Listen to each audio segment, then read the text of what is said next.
وہ ٹانڈا کیوں چلا گیا؟ میں نے چونک کر اس کی طرف دیکھا۔ میں نے اسے تاکید بھی کی تھی کہ وہ اقبال نگر کو چھوڑ کر کہیں نہیں جائے اور اپنی بیوی کی لاش وصول کرنے کے لیے تمہارے ساتھ تھانے آئے۔ خوشی محمد نے تھکے ہوئے لہجے میں جواب دیا، وہ بات یہ ہے جناب کہ ہم توقع کر رہے تھے کہ کل ہمیں لاش مل جائے گی۔ میں نے تو کل یہاں سے جاتے ہی قبرستان میں مسرتی کے لیے ایک قبر۔ اسے بولنے میں دشواری محسوس ہونے لگی تو جملہ ادھورا چھوڑ کر خاموش ہو گیا، پھر بڑی زخمی نظر سے میری طرف دیکھنے لگا۔ میں اس کی مجبوری اور معذوری کو بڑی اچھی طرح سمجھ رہا تھا۔ وہ ایک باپ تھا، اولاد کے لیے اس کے سینے میں ایک حساس دل دھڑک رہا تھا۔ اپنی بیٹی مسرتی کی موت اور تدفین کے ذکر نے گویا اس کا گلا گھونٹ دیا تھا، الفاظ نے اس کا ساتھ چھوڑ دیا تھا اور وہ بے بسی کے عالم میں مجھے دیکھتا چلا جا رہا تھا۔ وہ اس کے سوا کر بھی کیا سکتا تھا؟ میں نے اس سے کوئی سوال نہ کیا، خاموشی سے اس کا جائزہ لیتا رہا اور اس انتظار میں رہا کہ وہ جذبات کے ریلے سے نکل کر ذرا خود پر قابو پا لے۔ مجھے زیادہ دیر تک انتظار نہیں کرنا پڑا۔ چند لمحات کی خاموشی کے بعد وہ اپنی بات کو مکمل کرتے ہوئے بولا، جب کل رات تک بھی آپ کی طرف سے کوئی اطلاع نہیں آئی تو انور کہنے لگا کہ وہ صبح ہی صبح ٹانڈا چلا جائے گا تاکہ وہاں کے لوگوں کو بھی اس اندوہناک واقعے کی خبر دی جا سکے۔ اس نے وعدہ کیا تھا کہ وہ آج دوپہر تک واپس آ جائے گا۔ میں نے پوری توجہ سے اس کی بات سنی اور کسی جرا بحث کی ضرورت محسوس نہیں کی اور نہ ہی اسے پوسٹ مارٹم کی رپورٹ کے خطرناک پہلوؤں سے آگاہ کرنے کی کوشش کی۔ وہ ایک دکھی شخص تھا، ایک ایسا باپ جس کے اعصاب ٹوٹ چکے ہوں اور جذبات بکھر گئے ہوں، جس باپ کی محدود اور مختصر خوشیوں کا کانچ محل ریزہ ریزہ ہو کر اپنے دل و جگر ہی میں پیوست ہو جائے۔ اس سے حساس موضوع پر بات کرنے سے احتراز برتنا چاہیے، تا وقت یہ کہ وہ جذباتی صدمے سے کلی طور پر باہر نہ آ جائے۔ میں نے ضروری قانونی کارروائی کا آغاز کر کے مکمل کیا۔ مقتولہ مسرتی کی لاش خوشی محمد کے حوالے کر دی۔ پھر جب وہ تھانے سے جانے لگا تو میں نے پوسٹ مارٹم رپورٹ کے حوالے سے صرف اتنا بتایا، خوشی محمد، میرا یہ شک سچ ثابت ہو گیا ہے کہ تمہاری بیٹی کو باقاعدہ قتل کر کے نہر میں پھینکا گیا تھا۔ پوسٹ مارٹم کی رپورٹ نے اس بات کی تصدیق کی ہے کہ مسرتی کی موت گلا گھونٹنے سے واقع ہوئی ہے۔ وہ جذبات سے لبریز کپ کپاتی ہوئی آواز میں بولا، کون ہے وہ مردود جس نے میری پیاری بیٹی کو موت کے حوالے کیا ہے؟ اس سفاک اور بے رحم شخص کو میں 24 گھنٹے کے اندر اندر ڈھونڈ نکالوں گا، میں نے پرعزم لہجے میں کہا۔ میں بڑی شد و مد سے مسرتی کے قاتل کو تلاش کر رہا ہوں، تم امید رکھو بہت جلد میرا ہاتھ اس کی گردن پر ہوگا۔ وہ ٹوٹے ہوئے لہجے میں میرا شکریہ ادا کر کے رخصت ہو گیا۔ خوشی محمد کے جانے کے بعد میں نے اے ایس آئی نوشاد کو اپنے کمرے میں بلایا، پھر اسے موضع ٹانڈا روانہ کرنے کے لیے تفصیلات سے آگاہ کرنے لگا۔ میرے حکم کے مطابق اسے انور کو ہر حال میں گرفتار کر کے میرے پاس لانا تھا۔ میں نے 2 کانسٹیبلز مقصود اور مظفر کو بھی اس کے ساتھ کر دیا اور 3 افراد کی اس ٹیم کو خصوصی ہدایت کر دی کہ وہ آج شام سے پہلے انور کو گرفتار کر کے تھانے پہنچا دیں۔ ان کے جانے کے بعد میں بھی حرکت میں آ گیا۔ خوشی محمد کی زبانی مجھے معلوم ہو چکا تھا کہ انور دوپہر تک اقبال نگر آ جائے گا۔ اقبال نگر سے ٹانڈا اور ٹانڈا سے اقبال نگر آنے جانے کے لیے ایک ہی راستہ مستعمل تھا۔ زیادہ امید اس بات کی تھی کہ میری بھیجی ہوئی ٹیم کو وہ راستے ہی میں کہیں نظر آ جائے گا۔ نوشاد، مقصود اور مظفر اس کی صورت سے آشنا تھے، لہٰذا ان کے لیے کوئی مشکلات نہیں تھیں، مگر میں اسی پر قناعت کر کے نہیں بیٹھ سکتا تھا۔ میں نے کانسٹیبل عارف کو ایک مرتبہ پھر اپنے ساتھ لیا اور اقبال نگر پہنچ گیا۔ میں نے اقبال نگر میں قدم رکھنے کے بعد خوشی محمد کو ٹچ کیا اور نہ ہی اس کے گھر کا رخ کیا، بلکہ نہایت خفیہ انداز میں چودھری سرور کی حویلی پہنچ گیا۔ چودھری نے حسب معمول میرا پرتپاک استقبال کیا اور اس کیس کے حوالے سے مختلف سوالات کرنے لگا جس پر آج میں کام کر رہا تھا، یعنی مسرت مرڈر کیس۔ گزشتہ 2 روز میں جو حالات سامنے آئے تھے اسے پل پل ان کی خبر تھی، رہی صحیح کسر میں نے پوری کر دی۔ وہ پھیلی ہوئی آنکھوں کے سامنے میری بات سنتا رہا۔ اس سنسنی خیز اور پرعزم معلومات گفتگو کے دوران زمیندار طفیل احمد کے بیٹے مشتاق کا بھی ذکر آیا اور پوسٹ مارٹم کی رپورٹ بھی زیر بحث رہی۔ میں خاموش ہوا تو چودھری سرور نے آنکھیں سکیڑتے ہوئے گمبھیر لہجے میں کہا، ملک صاحب، میرا اندازہ تو یہ کہتا ہے کہ انور اس قتل کی واردات کے بارے میں بہت کچھ جانتا ہے۔ میں نے اسبات میں گردن ہلاتے ہوئے جواب دیا، آپ کو تو اندازہ ہے اور میں اس پر یقین رکھتا ہوں۔ میرے خیال میں یا تو انور نے خود اپنی بیوی کو موت کے گھاٹ اتارا ہے اور یا پھر کسی اور کی مدد سے یہ کام کیا ہے۔ پوسٹ مارٹم کی رپورٹ نے اس کے متعدد جھوٹوں کی کلائی کھول دی ہے، اسی لیے میں سانس لینے کے لیے لمحہ بھر کو متوقف ہوا، پھر اضافہ کرتے ہوئے کہا، اسی لیے میں نے اس کی گرفتاری کے لیے ایک مختصر سی پولیس پارٹی کو موزہ ٹانڈا روانہ کر دیا ہے اور خود آپ کے پاس آیا ہوں۔ انور کی گرفتاری کے لیے مجھے آپ کا خفیہ تعاون بھی درکار ہے۔ جی ملک صاحب، آپ حکم کریں، وہ ہمتن گوش ہو گیا۔ میں نے کہا، آپ اپنے بندوں کو الرٹ کر دیں کہ جیسے ہی انور اقبال نگر میں داخل ہو، وہ کسی طرح اسے گھیر گھار کر آپ کی حویلی تک لے آئیں۔ میں کانسٹیبل عارف کو ادھر ہی چھوڑ کر جا رہا ہوں۔ ویسے تو میں نے انور کی گرفتاری کے لیے ایک ٹیم ٹانڈا بھیجی ہے، لیکن میں کوئی رسک لینے کو تیار نہیں ہوں۔ اگر انور کسی طرح میری بھیجی ہوئی پارٹی سے نظر بچا کر یہاں آ جاتا ہے تو آپ کے متعین ہوشیار بندے اسے قابو کر لیں گے۔ میں آج کا سورج غروب ہونے سے پہلے پہلے انور کو اپنے سامنے دیکھنا چاہتا ہوں۔ آپ فکر نہ کریں، یہ سب ہو جائے گا، وہ ٹھوس لہجے میں بولا۔ میں اٹھ کر کھڑا ہوا اور کہا، ٹھیک ہے، تو پھر میں چلتا ہوں۔ کہاں؟ وہ بھی میرے ساتھ کھڑے ہوتے ہوئے حیرت سے مستفسر ہوا۔ میں تھانے واپس جا رہا ہوں، وہاں بہت سارے کام بکھرے پڑے ہیں۔ وہ تو ٹھیک ہے، مگر میں آج آپ کو ایسے نہیں جانے دوں گا، وہ اصراری لہجے میں بولا۔ میں نے سوالیہ انداز میں اس کی طرف دیکھا۔ وہ وضاحت کرتے ہوئے بولا، اس روز بھی آپ کھانا کھائے بغیر چلے گئے تھے، اتفاق سے دوبارہ آ ہی گئے ہیں، تو آج دوپہر کا کھانا؟ چودھری صاحب، میں نے اس کی بات پوری ہونے سے پہلے ہی کہہ دیا، آپ کھانے کے سلسلے میں اپنے پاس ادھار کھاتا کھول لیں اور اس میں میرا ادھار لکھتے جائیں۔ انشاءاللہ میں جیسے ہی اس کیس سے نمٹوں گا، آپ کے دولت خانے پر ایک عظیم الشان دعوت اڑانے ضرور آؤں گا، مگر ابھی نہیں رک سکتا، میرا فوراً تھانے پہنچنا بہت ضروری ہے۔ میں چند لمحات کے لیے متوقف ہوا، پھر چودھری سرور کی تسلی کے لیے کہہ دیا، میں اپنے عملے کا ایک فرد یہاں چھوڑ کر جا رہا ہوں، آپ خاطر تواضع کے سلسلے میں فی الحال اسی سے استفادہ کر لیں۔ چودھری نے اندازہ لگا لیا کہ میں کسی بھی صورت رکنے والوں میں سے نہیں ہوں، تو اس نے زیادہ اصرار نہیں کیا اور مجھے جانے کی اجازت دے دی۔ میں اس کی حویلی سے نکلا اور تھانے کی جانب روانہ ہو گیا۔ سامعین کرام، آپ سن رہے ہیں ملک صفدر حیات خان کی تفتیشی داستانوں کے سلسلے میں ایک دلچسپ اردو داستان جس کا نام ہے آفت زادی۔ یہ اس سلسلے کی آخری اور قسط نمبر 6 ہے۔ مجھے امید ہے آپ کو میری یہ کاوش پسند آئی ہوگی۔ آپ نے اگر ابھی تک میرا چینل کہانی گھر سبسکرائب نہیں کیا تو ابھی میرے چینل کو سبسکرائب کر کے بیل نوٹیفیکیشن آن کر لیجئے تاکہ آنے والی ہر نئی کہانی کی اطلاع بر وقت آپ تک پہنچ سکے۔ وہ عصر کے بعد کا وقت تھا، شام ہونے والی تھی، یعنی اس دن کا سورج ابھی غروب نہیں ہوا تھا۔ میں تھانے میں اپنے کمرے میں کرسی پر بیٹھا تھا۔ میرے علاوہ اس کمرے میں 2 افراد اور موجود تھے، ایک حوالدار حق نواز اور دوسرا مقتولہ مسرتی کا شوہر انور۔ وہ دونوں میرے سامنے کھڑے تھے، اس طرح کہ حوالدار بڑی بھوکی اور ترسی ہوئی نظر سے انور کو دیکھتے ہوئے میرے کسی مخصوص اشارے کا منتظر تھا۔ میں نے جس متلاشی ٹیم کو موزہ ٹانڈا بھیجا تھا، ان کی واپسی بڑی کامیاب رہی تھی اور ابھی تھوڑی دیر پہلے ہی انہوں نے انور کو تھانے پہنچایا تھا۔ یہ ان کی خوش قسمتی تھی کہ انور انہیں راستے ہی میں مل گیا تھا۔ وہ اقبال نگر سے ٹانڈا کی سمت بڑھ رہے تھے کہ وہ انہیں سامنے سے آتا نظر آ گیا، لہٰذا وہ اسے بڑی مہارت سے قابو کر کے تھانے لے آئے اور اب وہ میرے سامنے سر جھکائے کھڑا تھا۔ ASI نے مجھے رپورٹ دی تھی کہ گرفتاری کے وقت انور نے بہت ہاتھ پاؤں مارے تھے، لہٰذا میں نے اس کی خاطر تواضع کے لیے ایک جلاد صفت حوالدار کو اس کے پہلو میں کھڑا کر دیا تھا تاکہ گھی سیدھی انگلی سے نہ نکل سکے تو میری ٹیڑھی نگاہ کو دیکھتے ہی حق نواز اپنے مزاج کو بھی ٹیڑھا کر لے۔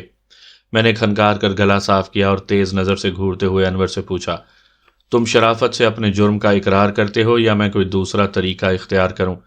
جناب، میں نے کچھ نہیں کیا، وہ فریادی لہجے میں بولا۔ آپ کے آدمی خود بخود مجھے گرفتار کر کے لے آئے ہیں، ایک تو میری بیوی جان سے گئی، اوپر سے میرے ہی ساتھ زیادتی بھی ہو رہی ہے۔ اس کا مطلب ہے تم سیدھی طرح نہیں مانو گے، میں نے سنگین لہجے میں کہا اور حوالدار کو آنکھوں ہی آنکھوں میں اشارہ کر دیا۔ اس کے ساتھ ہی کمرہ انور کی چیخوں سے گونج اٹھا۔ حوالدار نے بڑے وحشیانہ انداز میں اس کی خاطرداری شروع کر دی تھی۔ اس کی کراہوں میں قدرے کمی آئی تو میں نے نہایت ہی ٹھہرے ہوئے لہجے میں کہا، انور، تم نے بتایا تھا 6 مئی کی صبح تم چک 34 شمالی چلے گئے تھے اور جب شام کو واپس آئے تو مسرتی غائب تھی، جبکہ صبح جب تم گھر سے نکلے تو تمہارے بیان کے مطابق مسرتی خوشباش اور زندہ تھی، لیکن پوسٹ مارٹم کی رپورٹ تمہارے اس بوگس بیان کے منہ پر جوتے مار رہی ہے۔ جانتے ہو اس میں کیا لکھا ہے؟ میں نے لمحے بھر کو توقف کر کے سوالیہ نظر سے اس کی آنکھوں میں دیکھا۔ وہ خاصا سراسیما دکھائی دیا۔ میں نے اضافہ کرتے ہوئے اسے بتایا، مسرتی کی موت 5 مئی کی رات 9 اور 10 بجے کے درمیان واقع ہوئی تھی۔ یہ وہ رات ہے جو تم نے بقول تمہارے اپنی بیوی کے ساتھ گھر میں گزاری تھی۔ تم نے اپنے کس جرم کو چھپانے کے لیے اتنا بڑا جھوٹ بولا تھا؟ تھانے دار صاحب، میں نے کوئی جرم نہیں کیا، وہ کن اکھیوں سے حوالدار حق نواز کی جانب دیکھتے ہوئے بولا۔ اس کے لہجے میں اگرچہ لجاجت تھی، لیکن مجھے یہ سمجھنے میں قطعاً کوئی دقت محسوس نہیں ہوئی کہ اس کا یہ لہجہ ایک دم کھوکھلا تھا۔ وہ اپنی فریاد کو آگے بڑھاتے ہوئے بولا، آپ لوگوں کو کوئی بہت بڑی غلط فہمی ہو گئی ہے۔ حوالدار نے اس کی پنڈلی کے سامنے والے حصے پر اپنے بوٹ سے ایک پردرد ٹھوکر لگائی۔ انور تکلیف کی شدت سے بلبلا اٹھا۔ حوالدار نے مجھ سے مخاطب ہوتے ہوئے کہا، ملک صاحب، آپ اس بدبخت کو تھوڑی دیر کے لیے میرے حوالے کر دیں، پھر دیکھیں اس کی زبان کتنی تعاون کرنے والی ہو جاتی ہے۔ میں نے اسے بیبا بندہ نہ بنا دیا تو حق نواز میرا نام نہیں۔ اگر ضرورت محسوس ہوئی تو مجبوراً ایسا کرنا ہی پڑے گا، میں نے معنی خیز انداز میں کہا اور دوبارہ انور کی جانب متوجہ ہو گیا۔ تمہاری شادی کو کتنا عرصہ ہوا ہے؟ میں نے کرخت انداز میں سوال کیا۔ دو ماہ اور چند دن، وہ ہکلایا۔ میں نے پوسٹ مارٹم رپورٹ میں شامل ایک شرمناک انکشاف کو اس پر واضح کرنے کے بعد کہا، ٹھیک ہے، تمہاری شادی کو تو 2 ماہ ہی ہوئے ہیں، لیکن رپورٹ بتاتی ہے کہ مسرتی کی شادی تم سے بھی 2 ماہ پہلے ہو گئی تھی۔ تم میرا مطلب سمجھ رہے ہو نا؟ مسرتی کی شادی؟ وہ مصنوعی حیرت کا اظہار کرتے ہوئے بولا، مجھ سے پہلے کسی اور سے اس کی شادی کیسے ہو سکتی ہے؟ اس سوال کا جواب بھی تم ہی دو گے۔ میں کچھ نہیں جانتا جناب، وہ اداکاری کرتے ہوئے بولا۔ میں سمجھ گیا کہ اس کی زبان کھلوانے کے لیے مجھے حوالدار کے مشورے پر عمل کرنا پڑے گا۔ اس سے وقت بھی بچتا اور حوالدار کے ہاتھ پاؤں کو بھی خاصا سکون مل جاتا۔ میں نے انور کی آنکھوں میں جھانکتے ہوئے بے پرواہی سے کہا، ٹھیک ہے، تمہاری مرضی۔ میں نے تو یہی چاہا تھا تمہارے ہاتھ پاؤں سلامت رہیں، لیکن جب تمہیں خود اپنا خیال نہیں ہے تو میں تمہارے لیے کیا کر سکتا ہوں؟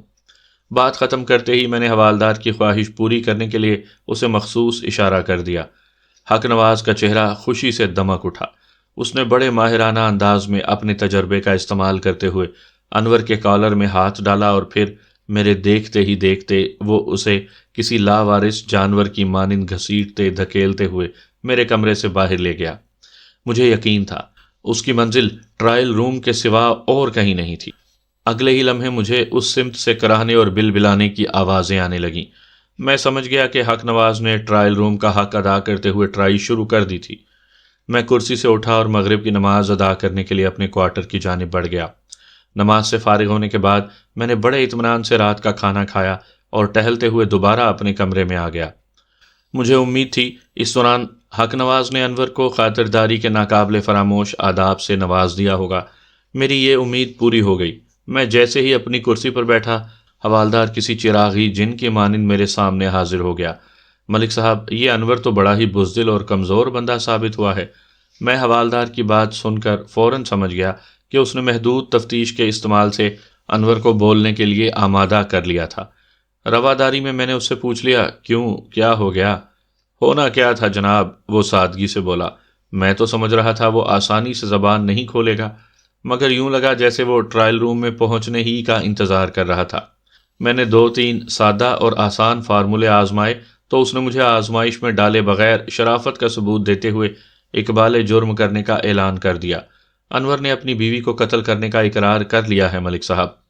میں نے ایک طویل، گہری اور اطمینان بھری سانس خارج کی، پھر ٹھہرے ہوئے لہجے میں کہا، ہاں حق نواز، ایسا بھی ہوتا ہے۔ تم نے اسے بزدل اور کمزور کا خطاب دیا ہے، مگر میں اس کے حوالے سے یہی کہوں گا کہ وہ کچا مجرم ہے، اسی لیے اس نے تمہیں زیادہ زحمت نہیں دی۔ بہرحال میں لمحے بھر کو رکا، پھر حوالدار سے کہا، حق نواز، اگر تم اسے بیبا بندہ بنا ہی چکے ہو تو فوراً یہاں لے آؤ تاکہ اس کا اقبالی بیان قلم بند کرنے کے بعد سکھ کی سانس لی جائے۔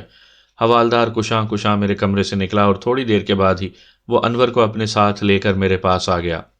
میں نے آئندہ 1 گھنٹے میں اس کا انٹرویو لے لیا، پھر اسے حوالات میں بند کرنے کے احکام صادر کرتے ہوئے سونے کے لیے اپنے کوارٹر کی طرف چلا گیا۔ انور نے مجھے جو بیان دیا وہ فل اسکیپ کے 5 صفحات پر مشتمل تھا، لیکن میں یہاں پر صرف خلاصہ پیش کروں گا تاکہ اس کیس کے تشنہ پہلوؤں کو سیراب کرنے کا کام مکمل ہو جائے۔ انور کی شادی ایک فلاپ شادی تھی۔ اور اس ناکامی کے سبب سے یا تو وہ خود واقف تھا یا اس عورت کو آگاہی حاصل تھی جو اسے چھوڑ کر عرصہ ہوا چلی گئی تھی۔ اتنے بڑے فالٹ کے ساتھ اسے چاہیے تھا کہ زندگی بھر دوبارہ شادی نہ کرتا۔ اس کے نقص سے ٹانڈا اور اقبال نگر کے لوگ واقف نہیں تھے، لہٰذا خوشی محمد نے اپنے تنے تنہا بھتیجے کو داماد بنانے کا فیصلہ کر لیا۔